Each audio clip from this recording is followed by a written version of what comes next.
Okay? Okay, we And I are. don't I don't need to hear myself. I'll just watch All your right. lips. We're going to go ahead and try to get started here. My apologies. We've had some problems. Jim can't hear me. I'm hoping that you can hear me.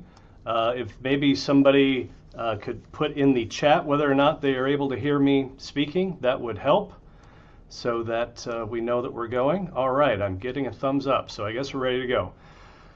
So, we'll see how this goes. Good evening. My name is John Kenyon, and I'm the Executive Director of the Iowa City UNESCO City of Literature Organization. And I would like to welcome you to this first event of the 2020 Iowa City Book Festival. As evidenced by the fact that you're watching this on a computer or device, and the fact that we are starting late, you know this year's festival will be very different in some ways from the previous 11. However, the heart of what makes the festival such a special event remains: the opportunity to hear authors read from their work, to hear them flesh out those ideas and stories, and to ask them questions about what they've written. Tonight we hear from James A. Autry, who will discuss his new book, The White Man Who Stayed. Autry from Des Moines is a former Fortune 500 executive who is also an author, poet, and business coach. His previous publications include books on servant leadership, gratitude, and business poetry. This new book was published this year by Ice Cube Press. Later in tonight's program, I will attempt to ask Autry a few questions. You can submit your own questions at any time during our program by clicking Ask a Question below the video. I will include as many of these as possible in our conversation.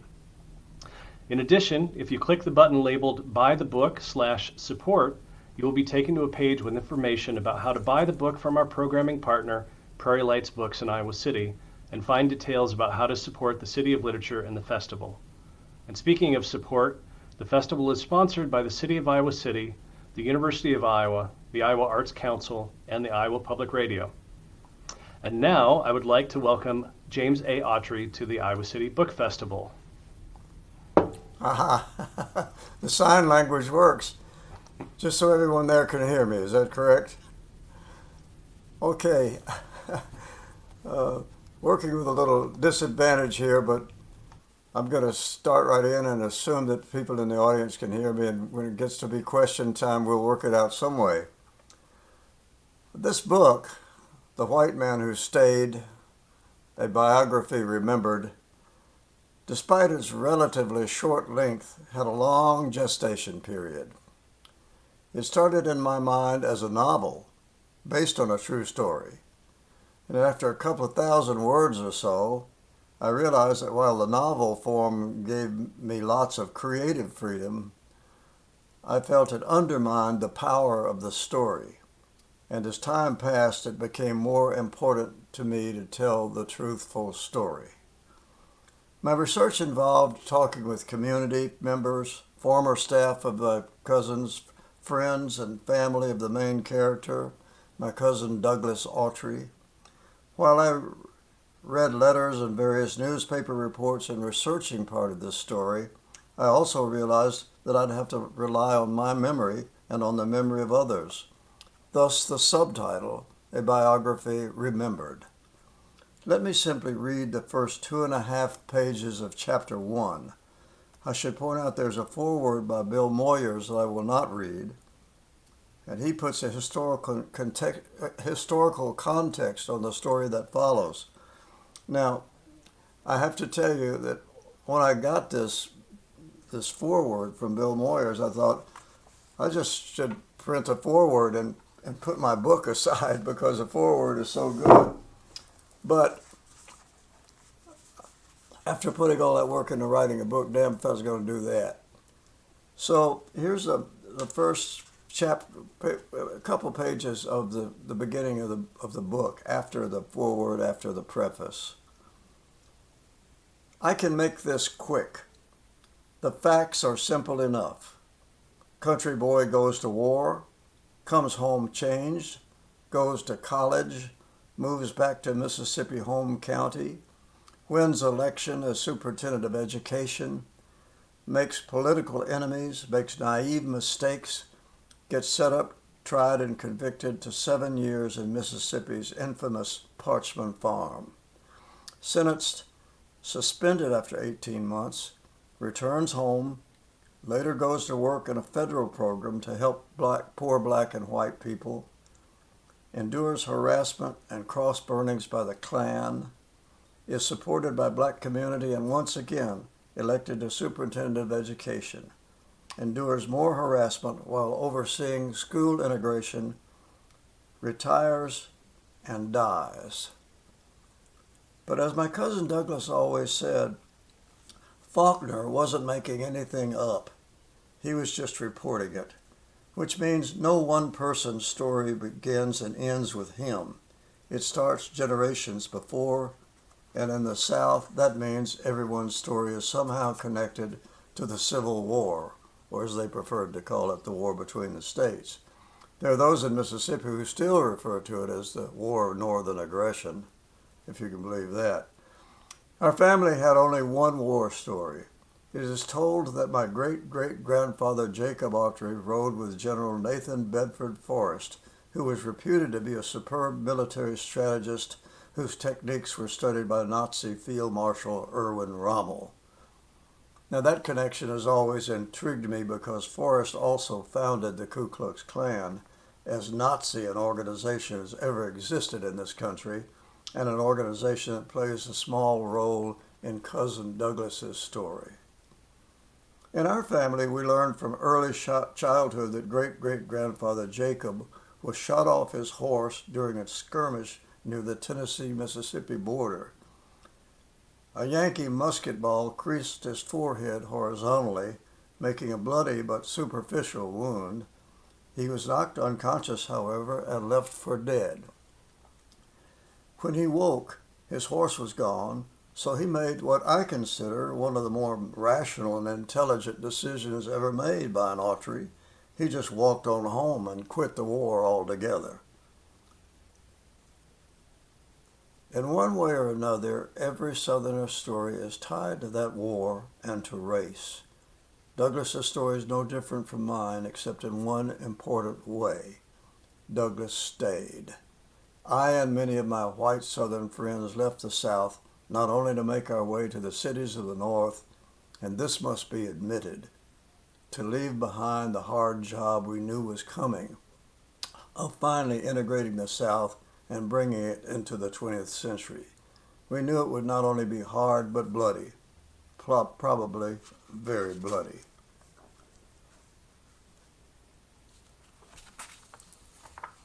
When I finished the first draft of this manuscript, or actually got it ready to go about 12 or so years ago, I tried to interest several publishers in it, to no avail. One publisher told me that the story was similar to others and that it had already been told. I'd never seen such a story, but I learned years ago not to get into debate with publishers. Finally, I photocopied the script for various interested members of my family and let it go at that, thinking that was the end of it. Then earlier this year, I, along with everyone else, became aware that there were important people trying to make the world safe for white supremacy. So I thought, why not send the script out again? The first place I tried was the Ice Cube Press. Steve Simpkin called and said he'd like to publish the book. I was delighted. I was impressed with Steve's commitment, and the rest is history. Of course, neither of us planned to bring out a book in the midst of a worldwide pandemic, but we're not giving up. In conclusion, let me say this. This book would make an excellent holiday present or birthday present or engagement present or, okay, enough of the shameless promotion. Let me stop and see if any of you have any questions or comments to make at this point. Of course, understand I can't hear you. All right. Well, Jim, I'm trying something different here. Can you hear me? John, why don't I call you and you could give me those questions on the phone? How would that be? All right. We'll make it work one way or the other here.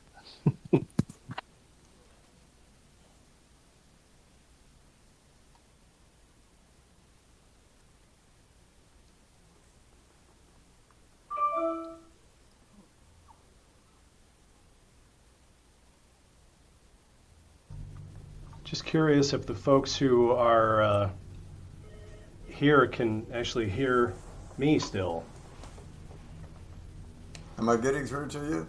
All right, you are getting through to me. Let's see if we are getting through. Okay, so people are saying they can hear both of us. It's just unfortunately we can't hear one another. So we will make the best of this. Okay. We haven't gotten any submitted questions yet, but I will let folks know that if you have a question that you would like to ask Jim, please feel free to click Ask a Question, and we will get that over to him. In the meantime, I wanted to ask a question, Jim. In reading the book, you wrote about how Douglas stayed, and obviously that's a big part. I mean, that's the title of your book. Did you ever talk with him about that decision? Was that a conscious decision he made to not do what you did, not go north, not look for a different path in life? Well, actually, he was the first person in our family to get a college degree. He graduated from the University of Missouri, and he stayed up in Missouri for a while and taught school, but he felt called back to his home county in Mississippi, and he made the decision to move there and commit himself to it and to get into education. His degree was in education, so that was what he decided to do, and I wasn't sure it was the right thing, but he was, and he was committed to it, and I think it was a sign of his deep caring for his home country.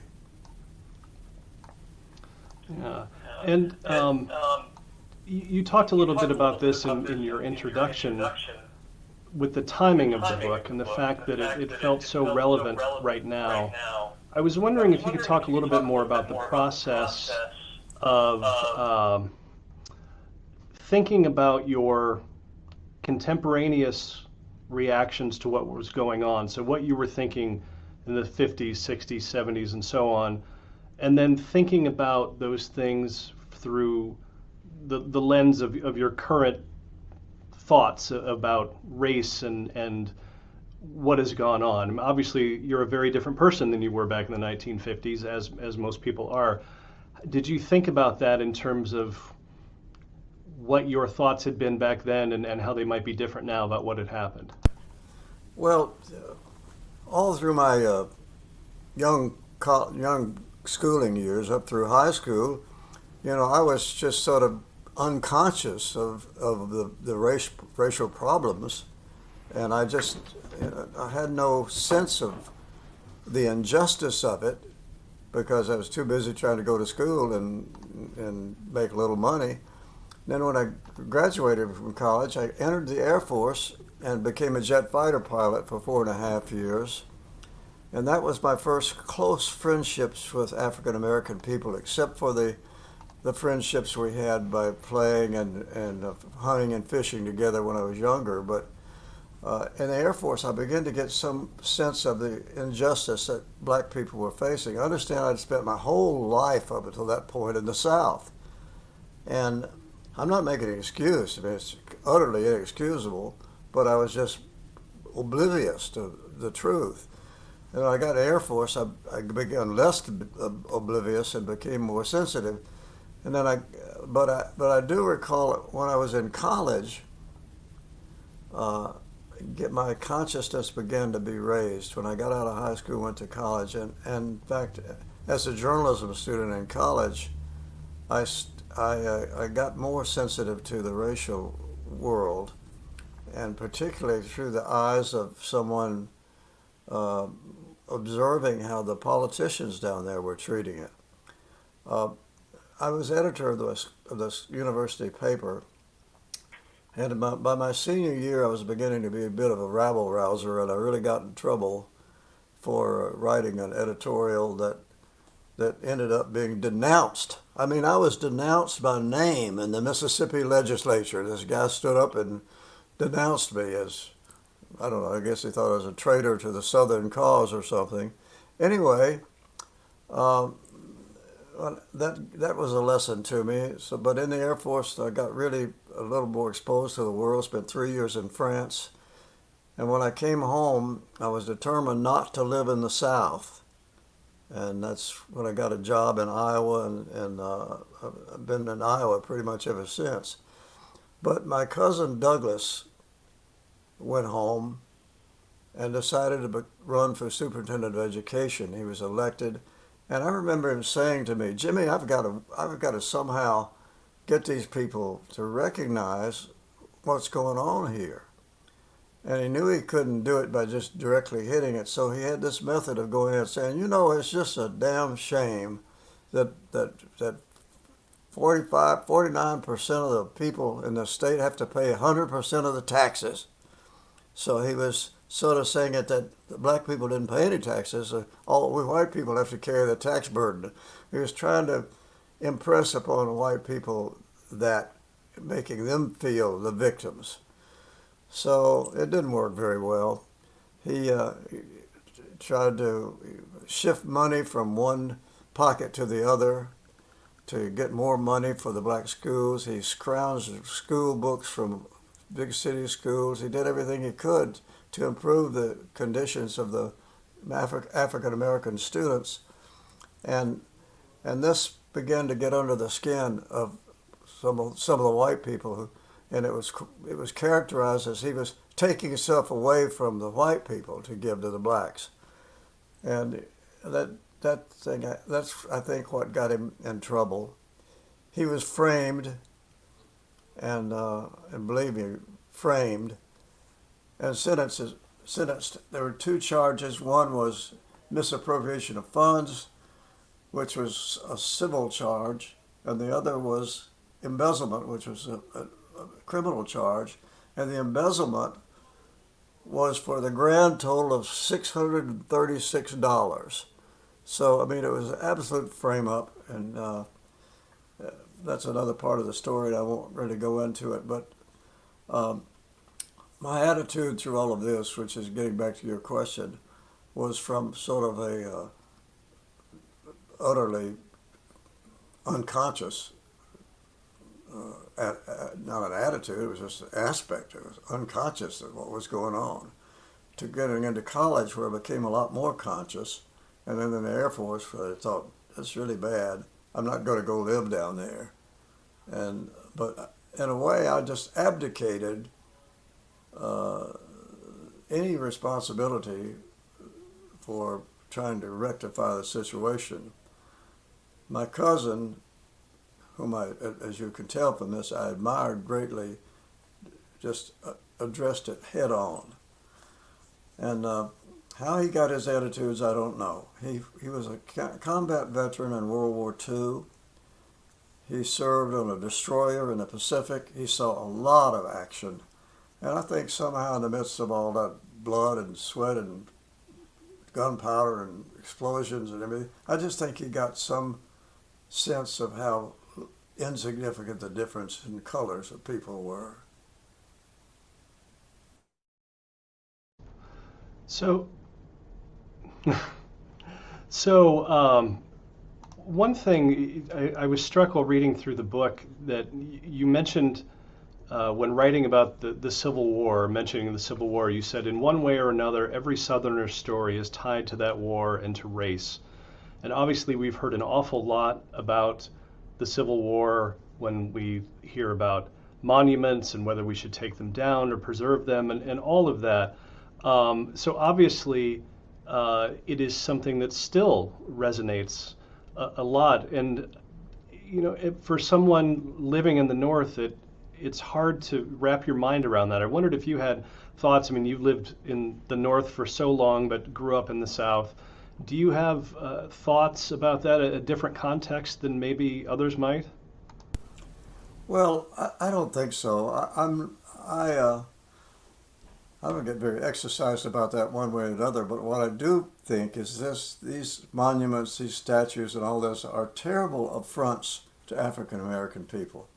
And for that reason alone, I say get rid of them. I mean, they don't mean anything to me. And but I know Southerners who are just terribly incensed by it. They're taking our statues, they're destroying our history. Well, it's not a history we could be particularly proud of. But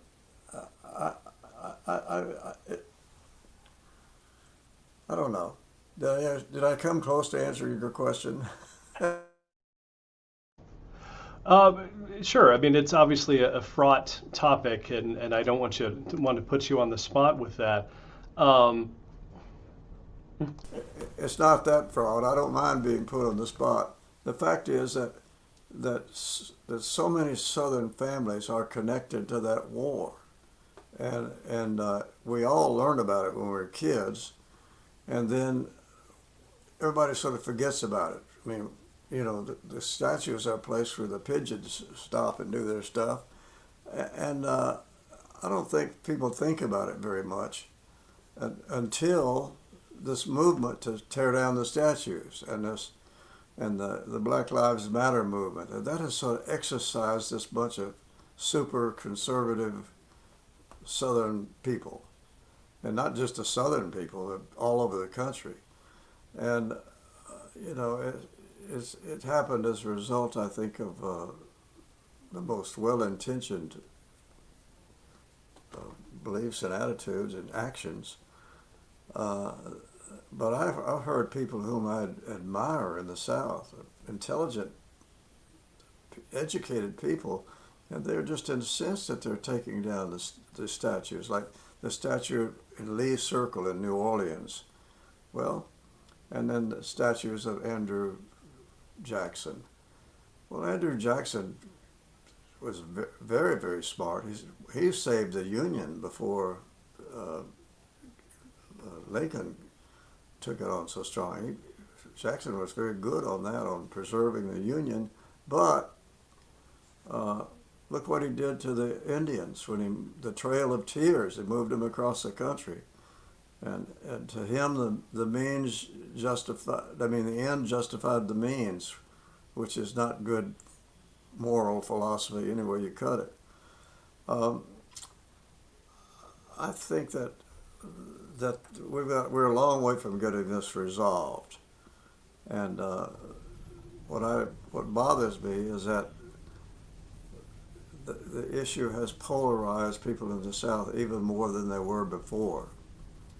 Now, what's interesting to me is if you go to the South, if you go to Mississippi, you'll see social integration, mixed couples, mixed race couples, mixed race marriages, when I went to go down to the University of Mississippi, you see these students walking hand in hand, black and white. I'm thinking, when I was in college here, they'd have been killed for doing that. And now in Mississippi, the last time I heard the statistic, there were more elected black officials than any state of the union. So there's a lot of integration, but in the midst of that, moving toward a more balanced business, social, not social, but business and integration. There's at the same time more of a separation socially. I think I believe that the rancor between races is worse than it was when I lived there. Now that's because black people are feeling their own power, and more power to them. But it's hard. It's a very complicated set of relationships, and I have a good friend. He wrote a blurb on the cover. His name is Clifton Talbot. He said, Autry brings to life the personal journey of his own cousin who struggled to find his pathway in the only world he knew. Clifton Talbot, Pulitzer-nominated author, but he is the author of the book Once Upon a Time When We Were Colored. He's an African-American guy, and he and I have done programs together. And we talk about this, and he is very distressed by all the rancor that's developed. But sometimes it takes that to make progress. I just hope we can keep it not violent.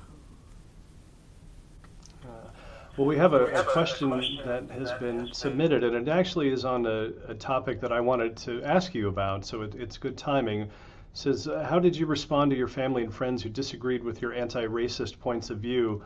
And the question is, in the past or today, And specifically, I at least wanted to start with the past and talk about your uncle and Douglas's uncle, Everson, I believe.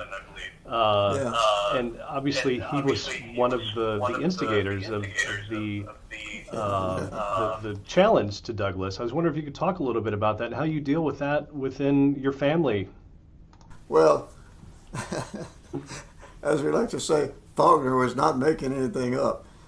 My family is convoluted. There were five children, two women and three men. My father, my cousin Douglas's father, Elon, and the young brother Everson. My father was a Baptist minister. What he wanted to do was keep the peace, keep the peace, keep the peace. And then my uncle Elon had been a white supremacist of the first order. He was in the Mississippi legislature. He admired terrible right-wing people. And but when his son Douglas began to get involved and support the black community to try to integrate the schools, he was converted. He became president of the school board and had biracial committee meetings at his home to integrate the schools. And I will tell you, until that point, there had never been a black person in his house. But he changed. And then there was Everson, the youngest, alcoholic, ne'er-do-well, and he became head of the Ku Klux Klan in the county. So try to get your head around that, all in the same family. And we've had family reunions where we were all gathered. Everson, Elon, Ewart, all those names start with an E, and don't ask me why. Well, what was interesting is that we'd have this old family fellowship. We'd have a prayer before we ate, and we talked about fishing. We talked about everything except race and social issues.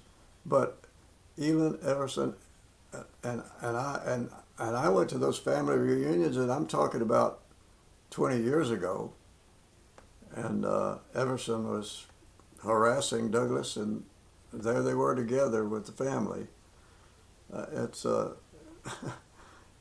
was a little weird, to tell you the truth, but that I wasn't confused about it. I knew exactly what was going on.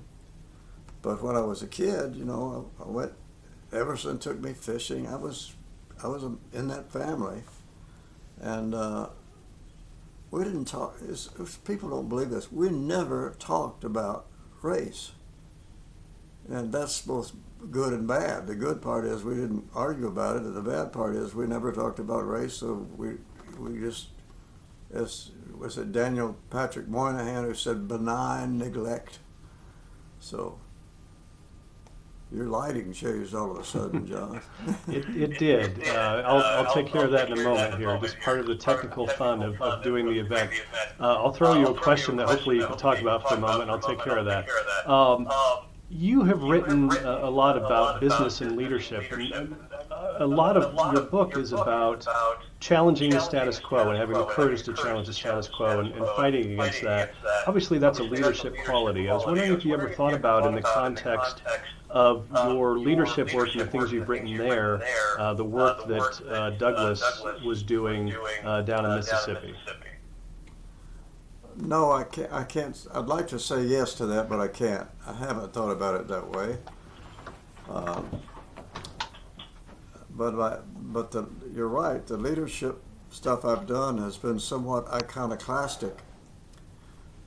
As a matter of fact, I retired from Meredith after 32 years, and I think I wouldn't have gotten that far if I didn't have people at the top who were supporting what I was doing, because a lot of people thought I was crazy. But my first book about business was Love and Profit. It was a collection of essays and poetry, and then I've written The Servant Leader. But that whole, I think that part of that approach has been my sense of, my sense of justice, my sense of fair play. That I think that problems can be worked out. Since I retired, I've done some mediation. I really believe that it was that, and probably my father's had more influence on me about that than Douglas or anyone else. But I think my father also had influence on Douglas. Um, the what's interesting to me is how sensitive this whole area still is in the South. You would think we would have gotten past it by now, but we haven't. And the the current political situation has done nothing but exacerbate it. I mean, you can't praise white supremacists and also think you can go in and solve the problems in the South where there's a white supremacy has been such a corrosive part of the society for so many years. Yeah. Well, one question I also wanted to ask, you had written in the book, I had written this phrase down, you wrote the veneer covering the racial reality of Southern life. And specifically, the context as I was reading this is that the whites probably thought that they were treating the blacks fairly well, everything was fine, but there's obviously the reality of what the blacks were facing, and even if there wasn't complaint, even if there wasn't conflict at times, there was still the situation where, as you mentioned, they still would step off of the sidewalk to let whites pass. They would refer to whites as Mr. The whites would not refer to them by a last name. So there were things going on. I was wondering if you could talk a little bit about that disconnect between what even the whites who felt they were treating the blacks well or with respect, how that differed from what the blacks were actually experiencing and what that meant for that relationship. Well, first, I can't speak for African American people in this. I can only say what I've been told. I don't know how they felt exactly, but I could guess.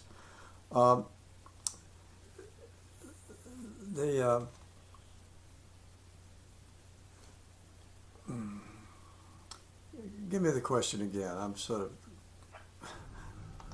of. Yeah, it's kind of talking about the difference between how the white people felt they were treating African Americans and how the African Americans felt they were being treated, I guess. Yeah. Well, I go back to Daniel Patrick Moynihan's phrase, benign neglect. But when I was a kid, I mean, below the age of puberty, we played together. Black and white kids played together and, fished together and all of that. When you reached puberty, that stopped. The other thing is the fact that the community of it was much different. For instance, I remember there was one African American lady whose house burned down. Well, everybody in the community got together, black and white, shoulder to shoulder, and rebuilt the house. Now, you wouldn't think that would happen, but that was a matter of sort of taking care of the neighbor, but it was done I have to say, it was done in a patronizing way. I think when whites were nice to black people and supported black people, it was in a patronizing way. I remember, there was a country store and blacks and whites came in at the same time, but the black people had to, if they were sitting down, they had to stand up and give the chair to a white person. I mean, it was all that sort of stuff. It's so complex. I mean, it's very difficult to explain because so much of it was friendly. So much of it was supportive in emergencies, and fires, and other things, accidents. The color didn't matter, but I mean, we did everything together except go to school and go to church. Which is also a little strange when you think about it, but. I don't think I'm answering your question, John, but that's okay. There was a lot to pack into a question, and you've certainly, if you haven't answered it, you've probably answered a better question that I should have asked. So woman. I did want to ask one question. You alluded to this earlier when you were talking about Douglas being set up, and he was set up and was eventually sent to Parchman Farm, which, even for me, who've lived in Iowa my whole life, I've heard of Parchman Farm through blues music and stories that people tell about that. And he obviously had angered people to the point where, as you said, they set him up. They sent him to this notorious place. He didn't want to talk about it when he got out, but he still then went and did the same kind of work that led people to be mad enough at him that they conspired to send him there.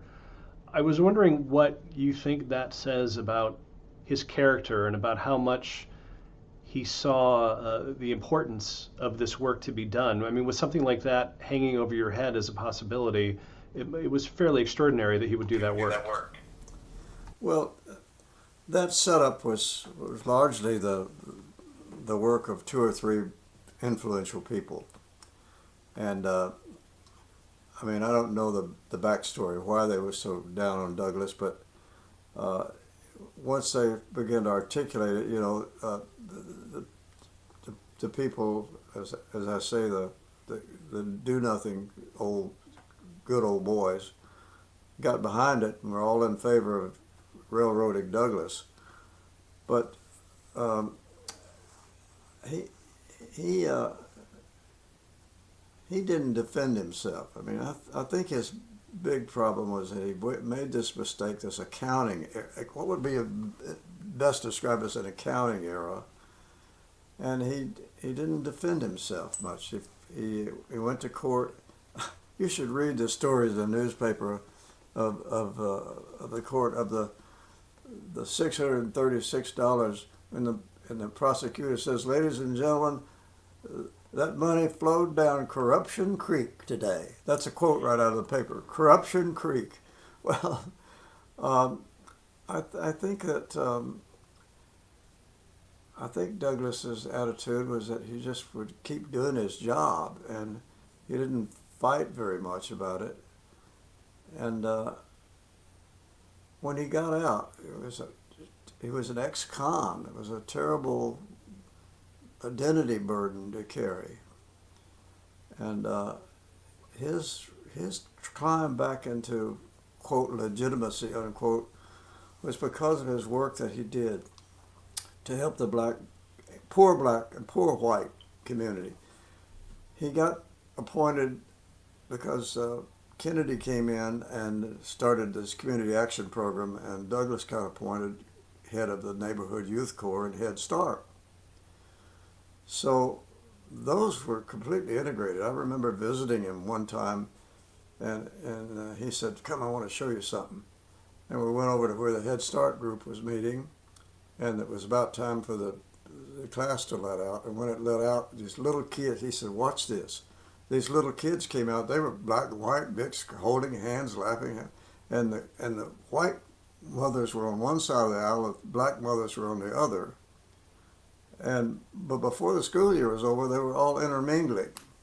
Now they wouldn't have told their husbands probably, but the fact is that broke down those barriers. But that's where he gained his legitimacy, by running that Neighborhood Youth Corps in 5 counties and being very close to the people in the black community. Now, there were poor white people involved in that too, and I think that he got their trust. So that when time came for him to do something else, the black community actually came to him and said, "If you will run for superintendent of education, we will support you." And they did, and he was almost unanimously elected. But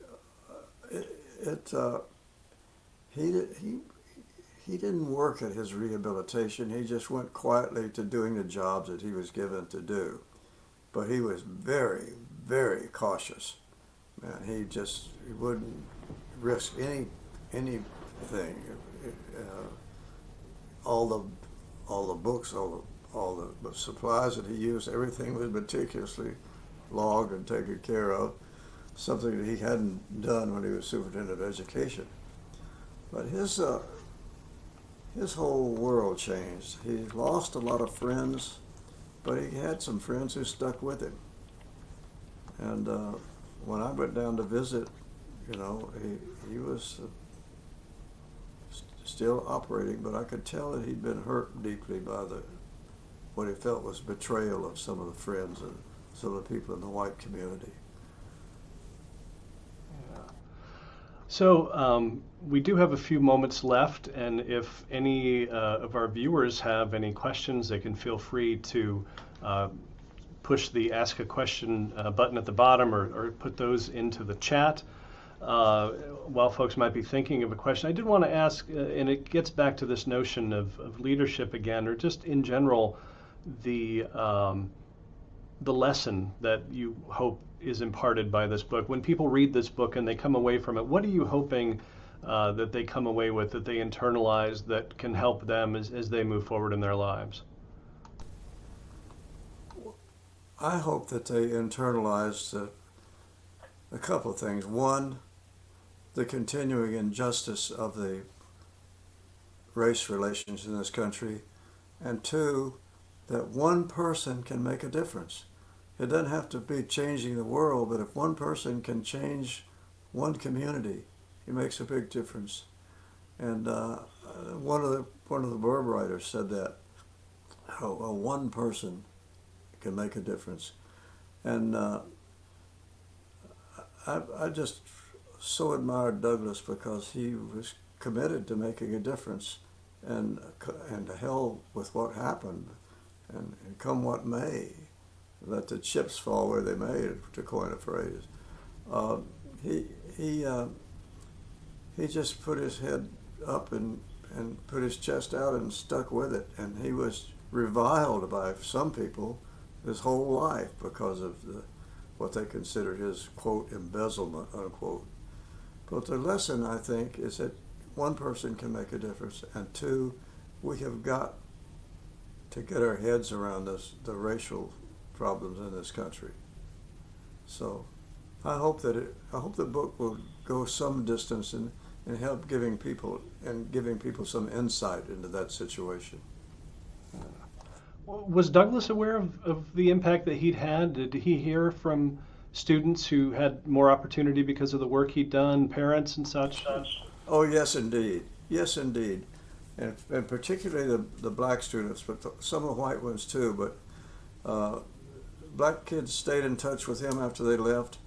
And of course, he was instrumental in helping them get jobs, get government jobs and others. And I interviewed some of them for the book. Some of them are quoted in there. So, yes, indeed. I think he got a lot of gratification out of hearing from the people he had helped. All right. Well, we don't have any questions submitted, and we're right at 8 o'clock, which was our scheduled ending time. We did start a little late thanks to our technical difficulties, but I do appreciate everyone hanging in with us. And first time I've conducted a book festival event with a phone to my ear, so I guess we've got that going for us. But I did want to thank James Autry, very much for taking the time this evening to talk with us about his book, The White Man Who Stayed. It is new from Ice Cube Press, and if you would like to buy the book or support the book festival, or do both, as I would recommend, you can click that green button at the bottom that will take you to a page that would allow you to do just that. Lights go out on me again, so I guess that's a good sign that we should be wrapping things up. I do appreciate you speaking with us tonight, Jim, and have really enjoyed the time. Well, thank you, and I appreciate some of these comments I see on the screen too. Yes, thanks to everyone, and this will be viewable after the fact. So if folks would like to share a link and let their friends watch this, they certainly can do that. It'll be available shortly after we conclude tonight at this link, and we'll also be sharing it on City of Literature and Book Festival social media. So thank you very much. Jim, we'll let you go, and we do have events the rest of the week, and so I do hope that folks will take the opportunity to join us again for the Iowa City Book Festival. So thank you. Okay. Have a great festival. Thank you, Jim.